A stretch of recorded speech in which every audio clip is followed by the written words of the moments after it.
Alors qu'approchait la veille de Noël, Barna Magyarossi pouvait déjà sentir les arômes de tous les gâteaux qu'on faisait cuire dans les maisons avoisinantes.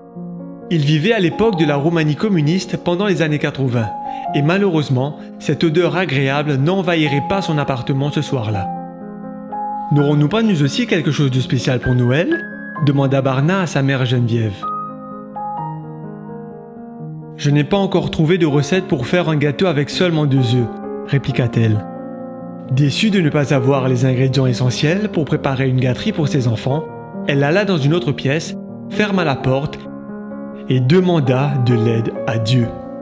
Comme la pauvre veuve, elle avait fidèlement mis Dieu en premier, rendant sa dîme même dans les moments les plus difficiles. Croyant dans ses promesses et qu'il subviendrait aux besoins de sa famille, elle ressentit la paix dans son cœur.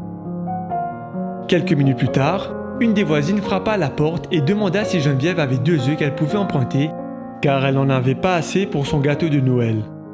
Geneviève, qui avait choisi de mettre Dieu en premier, les autres ensuite, ses désirs en dernier, et de placer sa confiance dans les provisions de Dieu, donna à sa voisine le seul ingrédient qu'elle avait pour faire un gâteau. Elle était heureuse de pouvoir aider, mais son cœur saignait pour ses 3 enfants qui espéraient avoir un gâteau ce soir-là. 15 minutes plus tard, un étranger frappa à leur porte. Il était reconnaissant envers le père de Barna parce que ce dernier l'avait beaucoup aidé pendant l'été. L'homme leur dit qu'il souhaitait ardemment leur apporter de l'huile, de la farine, du sucre et des œufs ce matin-là. Coïncidence ? Sûrement pas.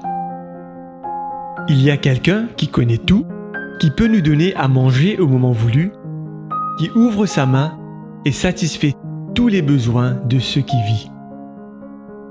Barna Magyarossi est actuellement le secrétaire exécutif de la division intereuropéenne.